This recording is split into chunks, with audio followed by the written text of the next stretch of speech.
Hello guys, मैं आपके लिए लेकर आई हूँ एक शादी ऐसी भी की पार्ट 13। प्लीज़ हमारे चैनल को सब्सक्राइब करें आगे सुनने के लिए। टीना बोली, हाँ मुझे तुमसे कोई बहुत ज़रूरी बात करनी है। क्या हम 2 मिनट अकेले में बात कर सकते हैं? सनी बोला, हाँ क्यों नहीं। इतने में ही पीछे से सीमा आ गई। सीमा बोली, यह बातचीत करने के लिए तो सारी ज़िंदगी पड़ी है। अब तुम दोनों तो एक दूसरे से शादी करने जा रहे हो, सारी ज़िंदगी बात करते रहना। अब भी चलो, मुहूर्त का टाइम हो रहा है। सनी बोला, नहीं वो 2 मिनट रुको, टीना को मुझसे कोई बहुत ज़रूरी बात करनी है। प्लीज़ हमें 2 मिनट अकेले छोड़ दो, हम बात करके आ जाएंगे।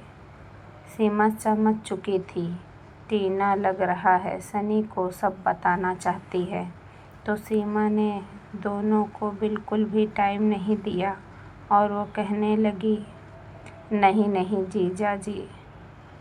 अंकल चिल्लाने लगेंगे, मुहूर्त का टाइम निकल रहा है और वैसे भी आज रात तो आप दोनों एक दूसरे के साथ पूरा टाइम रहेंगे।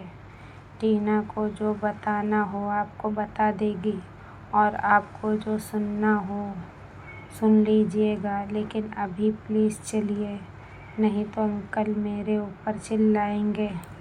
उन्होंने मुझसे कहा है आप दोनों को लेकर आने के लिए।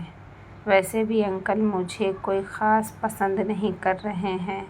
आजकल टीना की लाइफ में जो भी हो रहा है, उन्हें लग रहा है कि मैं यह सब के सब में शामिल हूँ। फिर सीमा दोनों का हाथ पकड़ के लेकर गई और मंडप में बैठा दिया।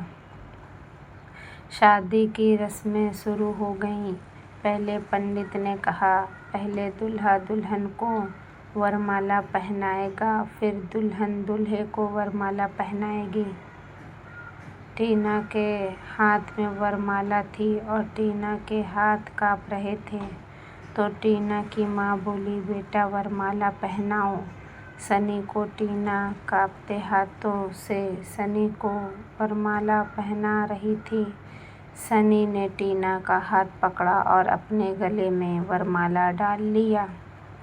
टीना की आँख में आंसू थे और फिर सनी ने भी टीना को वरमाला पहना दिया।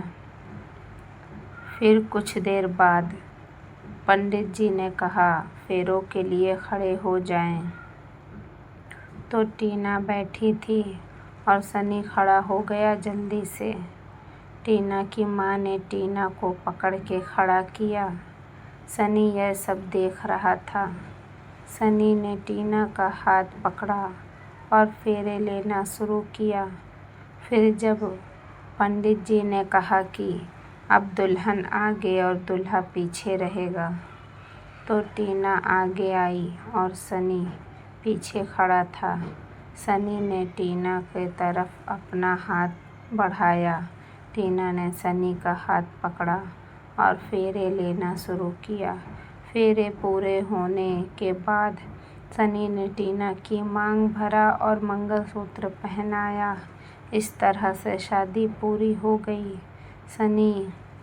शादी के पूरा टाइम सनी सिर्फ टीना का ही चेहरा देख रहा था और वह दिल में सोच रहा था, जो लड़की हमेशा कहती थी कि वो मुझसे शादी नहीं करेगी, आज क्या ऐसा हो गया है जो वो खामोशी से शादी पूरी कर ली और बिना कुछ बोले बिना कुछ कहे खामोशी से पूरी शादी कर लिया इसने।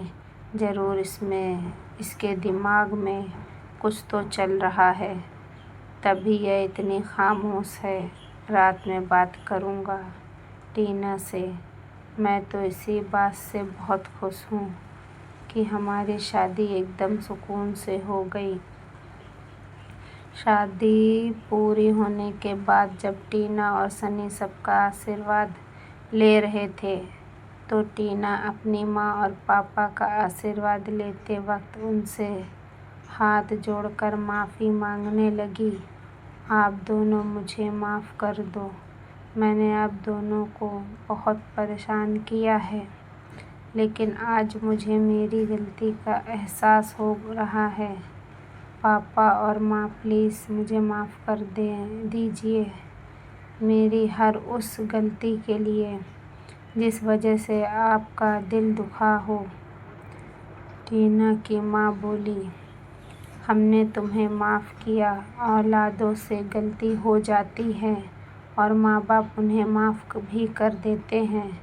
इसमें कोई बड़ी बात नहीं है, बस हमारा आशीर्वाद है।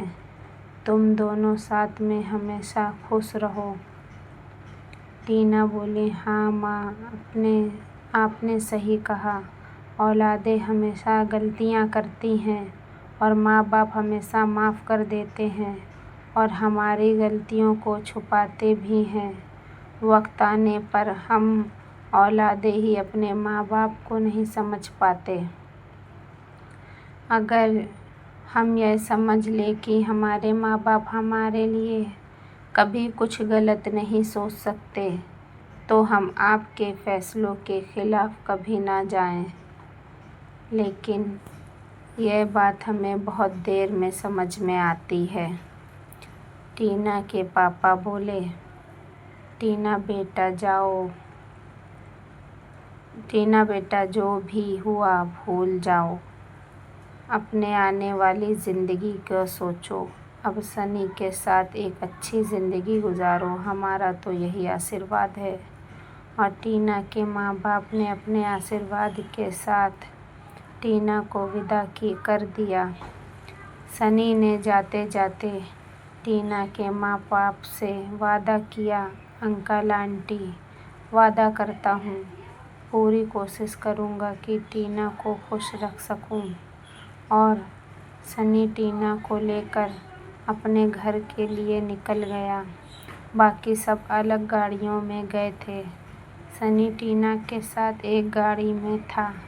जब गाड़ी में टीना और सनी दोनों अकेले थे, तो सनी ने कहा टीना से, क्या बात है, तुम बहुत उदास हो, तुम्हारा चेहरा भी उतरा हुआ है।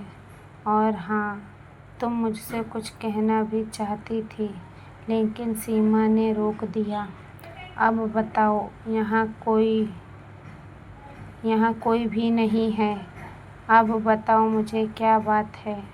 टीना बोली, अभी नहीं, हम घर जाकर आराम से बात करेंगे। अगर तुमको बुरा ना लगे तो, क्योंकि बात ही कुछ ऐसी है कि मैं तुमसे अकेले में बात करना चाहती हूँ। उस वक्त इसलिए बताना चाहती थी क्योंकि मैं चाहती थी कि तुम यह बात सुनने के बाद फैसला लो, तुमको मुझसे शादी करनी है या नहीं। लेकिन अब तो शादी हो गई है, इसलिए अभी बात करके कोई फ़ायदा नहीं है। अब घर जाकर ही बात करेंगे, फिर तुम फैसला लेना। वो बात सुनने के बाद तुम मुझे अपने घर में और अपनी ज़िंदगी में रखोगे या नहीं, अपनी ज़िंदगी में शामिल करना चाहोगे भी या नहीं। सनी बोला, यह किस तरह की बातें कर रही हो टीना, क्यों मुझे डरा रही हो। अभी तो हमारी ज़िंदगी की शुरुआत हुई है, तुम अभी से मुझे इस तरह की बातें कर रही हो कि तुम्हारी बातें सुनकर मुझे डर लग रहा है।